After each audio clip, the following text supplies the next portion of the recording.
Now at noon, the man accused of attacking a co-worker in Salem arrested in California. Plus details of a police chase ending in an arrest where the suspect live streamed her alleged crimes. In national news, why the department in charge of immigration enforcement is on the verge of shutting down. And later, feeling the love at Oregon's waterfalls. Grant McComey takes us on a tour of some romantic outdoor getaways.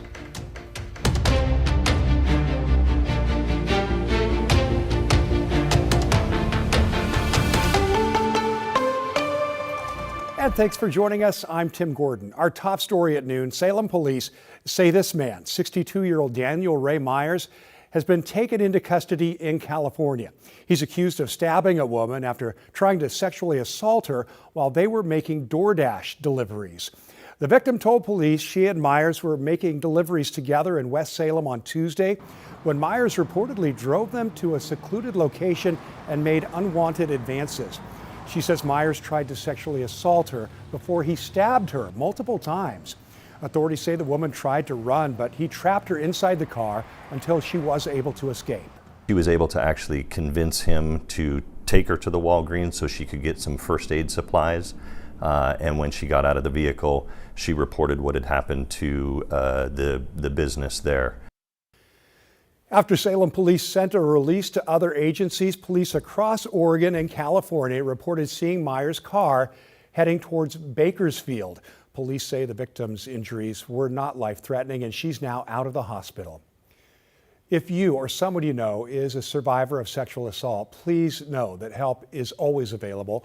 You can get support 24/7 by calling the National Sexual Assault Hotline at the number on your screen right there. It's 800-656-4673. Let's take a live look now over the Rose City, and the sky's kind of cloudy out there. It's going to lead up to some rain tonight. Meteorologist Chris McGinnis joins us with some details on that. Hey, Chris. Actually, this afternoon, rain's not too far off. You see that behind me here, and we'll check that out in a second. But before the clouds thickened up, I caught a really pretty colorful sunrise from Timberline looking down towards Mount Jefferson and the Three Sisters off in the distance. Of course, you can see the cloud cover moving in, though, and obscuring the sun. And, yep, that cloud deck is going to lower and lower and lower and eventually bring some rain. So let's get back to radar. Over the last 3 hours, that front, as we've talked about, getting closer and closer. It's raining along the South Washington and North Oregon coast, raining actually now up towards or just west of Kelso, Longview, and into a good part of Columbia County. And that band of rain is obviously steadily pushing off to the south and east. We're dry right now and probably will be for the next hour or so here in Portland and Vancouver. But again, rain is very close and it will be moving in over the next 90 minutes or so.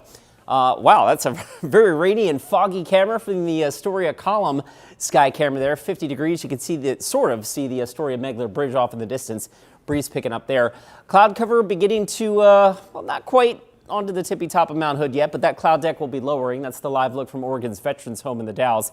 Clear below 10,000 feet, but obviously high overcast moving in at 42. And along Vancouver's waterfront, you can certainly see the cloud cover thickening up a bit. We're 48 degrees now in Vancouver. We're 48 here in downtown Portland as well. We'll probably inch another degree or so higher before the rain comes in.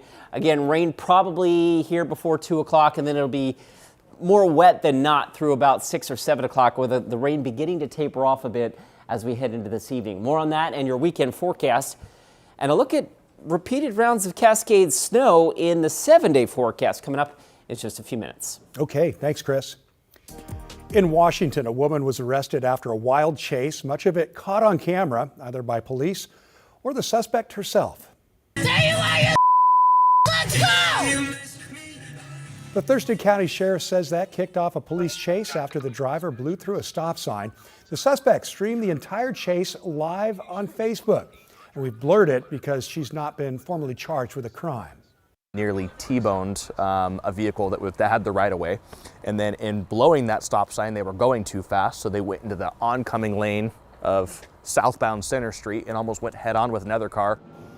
The pursuit down I-5 reached speeds of 112 miles an hour before ending with spike strips and that driver surrendering. The live-streamed video taken just south of Olympia has now been placed into evidence. To another chase now, one that turned deadly on I-205 in West Lynn last night. We learned today the driver was suspected in a Halloween holdup at a Central Oregon restaurant. Police say the man in this surveillance video who robbed Sassy's in Redmond in October was 54-year-old Douglas York. Here's the manager at the time. And then he told me that he had had a bad day. He threw a Crown Royal bag on the counter and showed me his gun that was underneath in his waistband. York later pleaded guilty and was supposed to be sentenced yesterday. Instead, he escaped house arrest and was spotted speeding in Clackamas County, according to sheriff's deputies. As they tried to stop him, they say he rear-ended another car, then eventually lost control, rolled over, and was ejected. He died at the scene. Multnomah County Animal Services is pausing dog intakes and adoptions due to a deadly outbreak of bacteria. The county says 2 dogs have died because of it, with a 3rd suspected case. The animal shelter is working with the state to contain that bacteria, which can cause rapid onset pneumonia. No word at this point on when intake and adoptions will start back up.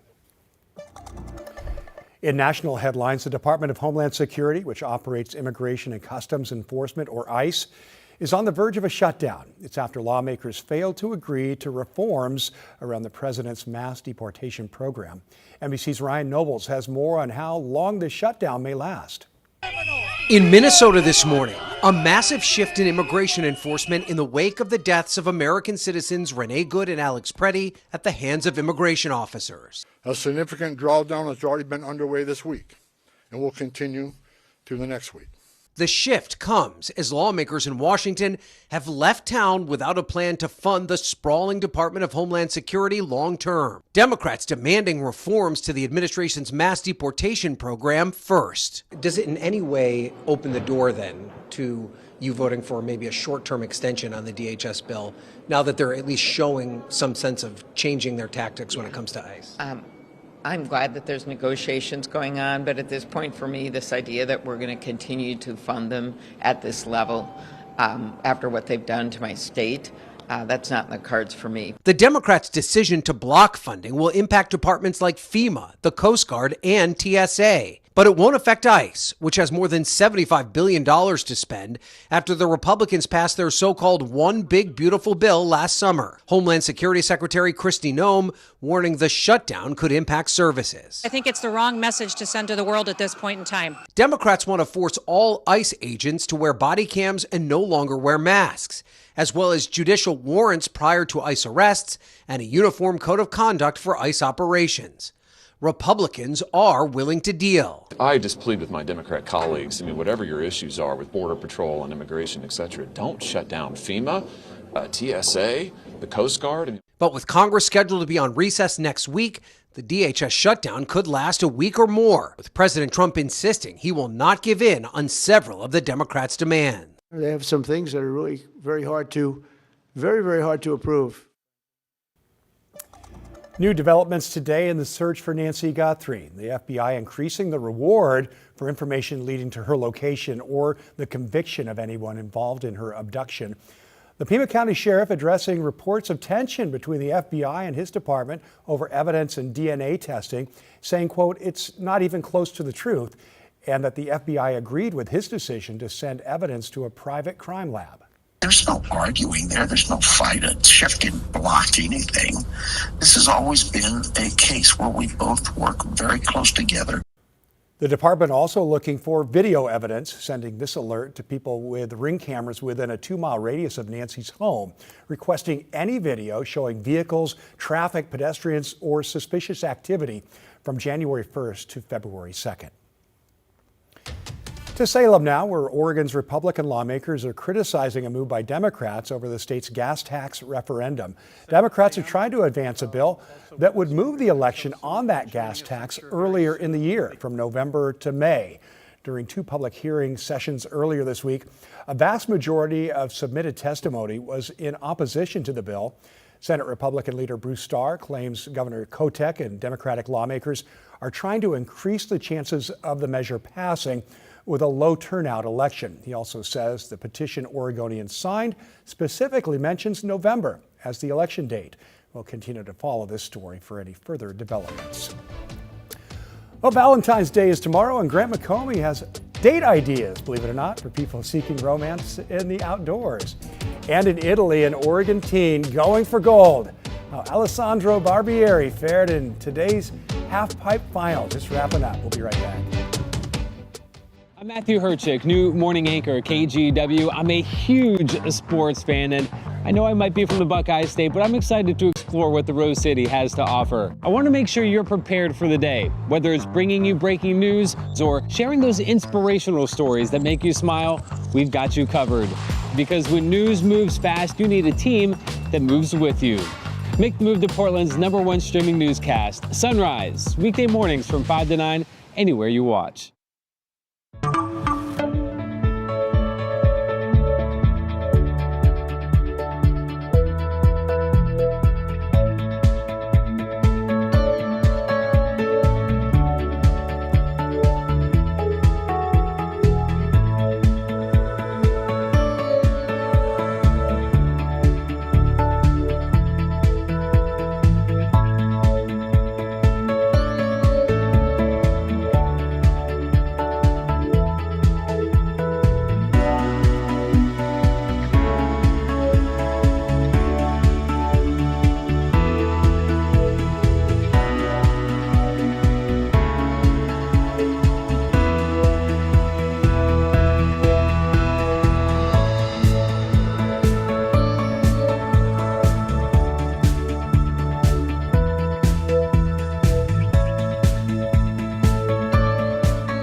We have now issued a weather impact alert. We could expect conditions in some parts of our area to change drastically pretty soon, right? And very quickly, yeah. This is significant rainfall coming our way. You'll definitely want to be extra cautious. Certainly becoming increasingly hazardous. We've got the potential for some tree limbs or even trees or power lines to come down. Of course, when you hear thunder, it's always best to take cover. On Weather Impact Alert Days, stream extended coverage on KGW+.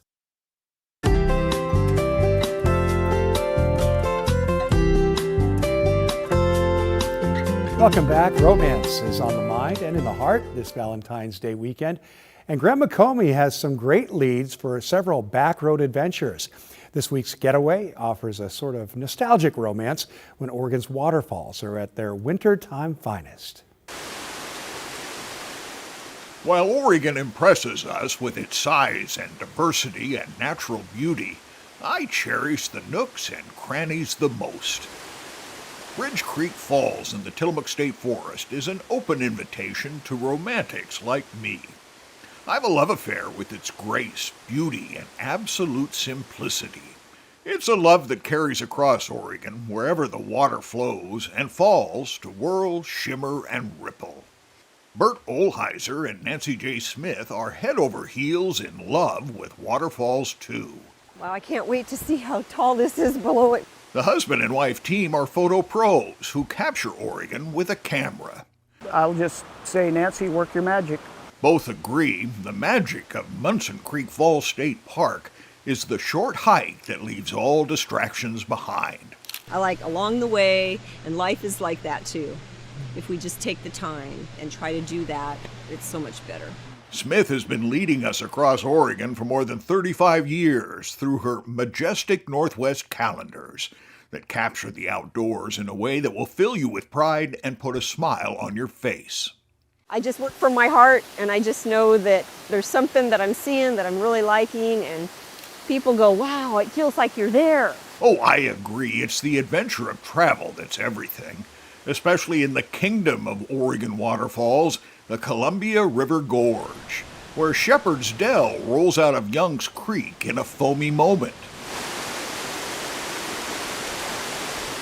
1 mile east, Bridal Veil State Park offers an easy stroll down a half-mile trail.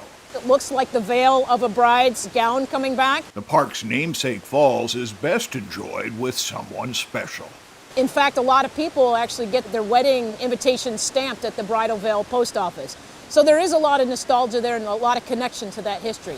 And aren't we lucky to have a state parkland like Silver Falls, where history and beauty are easy to come by? You've got the geology, waterfalls. That's why most of us are here. It's why I'm probably here today and you're here today and why there is a park at all.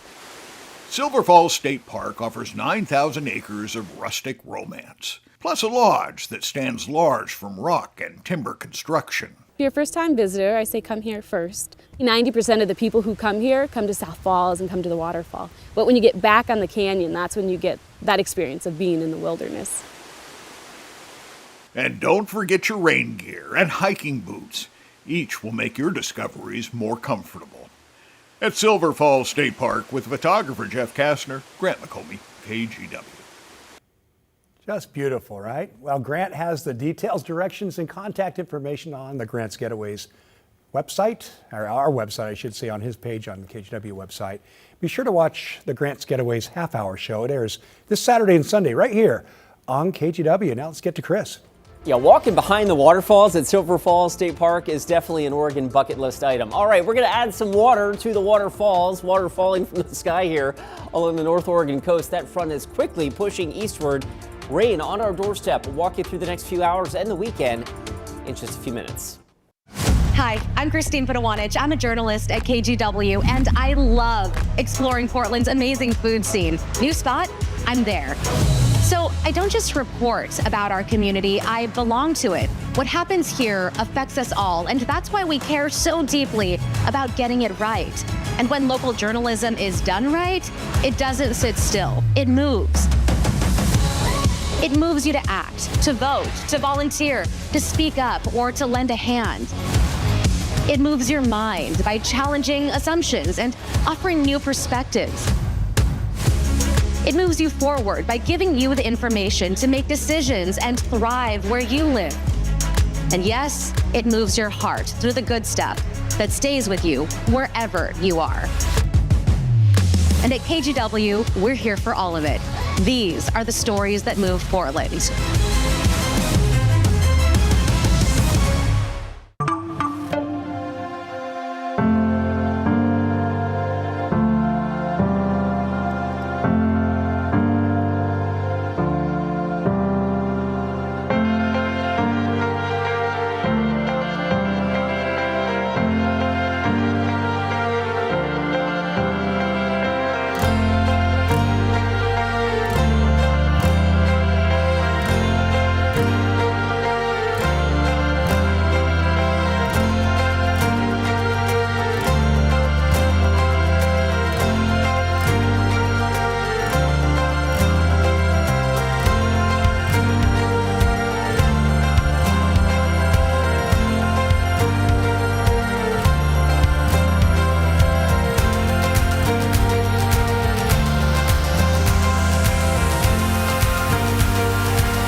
Chris McGinnis is here. It's Valentine's Day weekend, kind of exciting. Yeah, and you know, if Rod Hill were standing here right now, he'd be like, it's going to be nice and rainy and great to snuggle up with your snookums. Yeah, right, exactly. I won't say that, but I will say that we are going to get a little wet this evening. And then the weekend is actually looking less and less wet. So yeah, so we got a little bit of everything, including the surf's up along the Oregon coast right now. Watch out. By the way, if you are heading to the beach this weekend, the sneaker wave threat's a little higher. We've got a pretty good swell coming in from the northwest. So that means occasional waves that run way up farther than the prevailing wave pattern. And the good rule of thumb is never turn your back to the ocean, ever. Yeah, it's raining right now from our Chinook Winds Casino Resort camera. You can kind of make out Cascade Head there off in the distance. It's getting a little wet. The breeze picking up there as well. And that rain is headed east. It's raining now in the Kelso Longview area, raining through the North Oregon Coast Range and along the North Oregon coast as well. And that is pushing eastward. So rain is moving in. It will move out, though, this evening, probably sometime between about 7:30 and 9. And you'll see that with Futurecast in just a second. All right, the changes for the weekend are as follows. Few showers tomorrow, emphasis on few. And then the Sunday forecast, I mean, at this point, it looks like we may actually see some sun, some actual, an hour or two of sun on Sunday with just one or two slight chances for showers. And you'll see all of that with Futurecast here. First this evening, again, that front comes in, hits us with rain between 2 and about 8 o'clock or so. And then the back edge of the rain swiftly moves to the east. So that should effectively shut off most of the rain for us overnight tonight.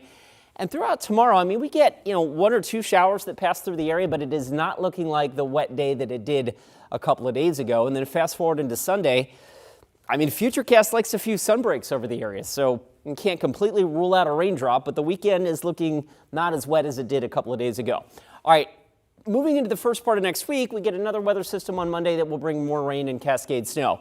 Mostly cloudy with a few showers tomorrow, high of 48. If we do manage some sun breaks on Sunday, we could be inching into the low 50s for daytime highs, which is actually about average for this time of the year. Rainfall potential, pretty good slug of rain tonight on the order of a quarter to maybe a third of an inch. And then the rainfall rates for the rest of the weekend will be not much.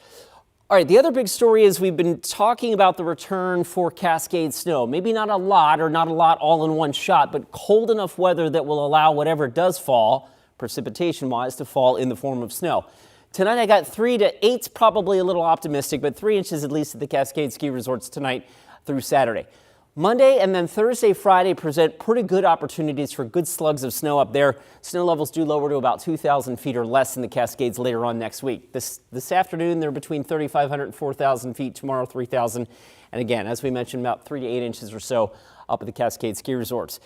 Wet weather on Monday, President's Day, a holiday for a lot of folks. And then Tuesday, kind of a break in the action. Then the next weather system comes in Thursday. You get the idea. We put all that together, and the forecast getting into next week is cooler and wetter, and with it being cooler, the snow levels will be lower. In fact, overnight lows in Portland will be down in the mid-30s with those snow levels as low as about 2,000 feet. There's your 7-day forecast. Again, we hit about 49 before the rain moves in this afternoon. It'll be a quick shot of rain. And then, as we mentioned for the weekend, Tim, a few showers Saturday, shower chance on Sunday. Back to you. All right, sounds good. Thanks, Chris.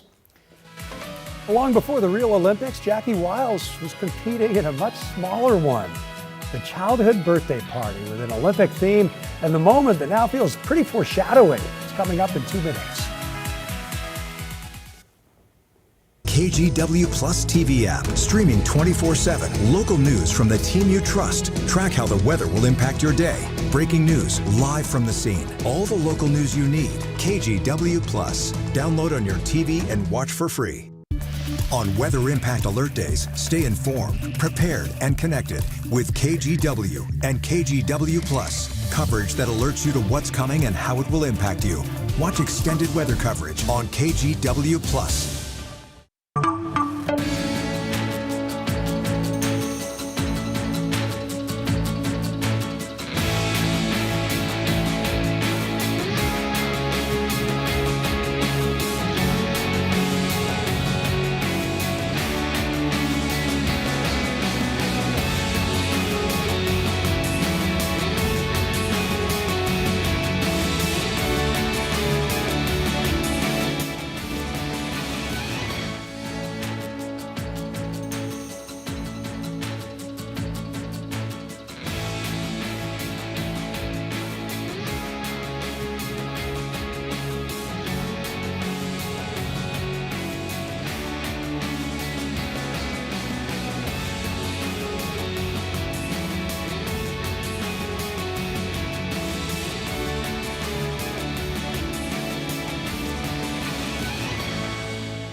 I'm Trina Green, a morning anchor at KGW and new dog mom to this sweet guy. Meet Barry. I love getting your mornings off to a great start, whether it's sharing stories of resilience and triumph in our community, or following breaking news from Beaverton to Gresham and everywhere in between. We've got you covered, because when news moves fast, you need a team that moves with you.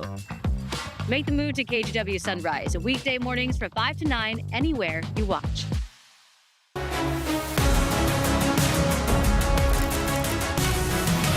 Welcome back, and our local Olympians continue to shine on the world stage. This afternoon, we're tracking Portland native Alessandro Barbieri. The 17-year-old is chasing gold later this morning in the men's halfpipe event.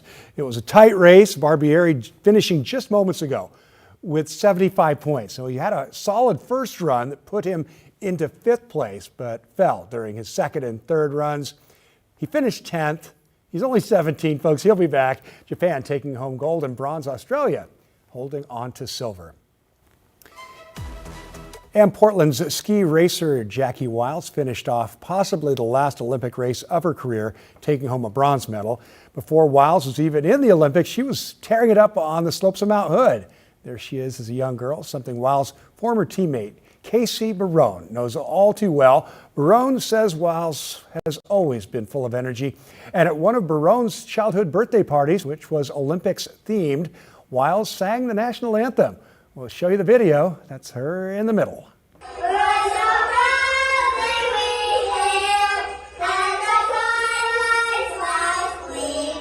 We had skeleton on skateboards in my driveway, ski racing around cones with poles and rollerblades, and just different events. Yeah, it was pretty funny. The medal count is brought to you on KGW by On Point Community Credit Union. All right, here's a look at your medal count. The U.S. sitting in third place now for total medal count with 14, behind Italy and Norway, who both have 18. We're back right after this.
The KGW Plus TV app, streaming 24/7.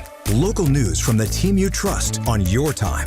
Track how the weather will impact your day. Certainly becoming increasingly hazardous. Extended, continuous coverage of breaking news live from the scene. That snowpack is still heavy. Go deeper with in-depth interviews and exclusive reporting. All the local news you need, live or on demand. KGW Plus. Download on your TV and watch for free. The KGW Plus TV app, streaming 24/7. Local news from the team you trust. Track how the weather will impact your day. Breaking news live from the scene. All the local news you need. KGW Plus. Download on your TV and watch for free. On Weather Impact Alert Days, stay informed, prepared, and connected with KGW and KGW Plus. Coverage that alerts you to what's coming and how it will impact you. Watch extended weather coverage on KGW Plus. All right, Chris is here with a look at the weather, including a few sun breaks this weekend. This weekend, yes. Rain moving in, though, right now. Right now. So if you're about to get out the door, here's radar. Again, rain along the North Oregon coast, beginning to sweep through the Coast Range into the Willamette Valley. It'll be raining before some folks are done their lunch break, I think. All right, 7-day forecast, 49 before the rain moves in. A few showers tomorrow. I think we see some sun breaks on Sunday. I like that idea. There you go. All right, we'll take it. Thanks, Chris, very much. And thank you all for watching. Don't forget, you can stream the news at noon on your own schedule. Download the free KGW Plus TV app. Available now on Roku, Apple TV, and Fire TV. We'll see you back here at 4 o'clock.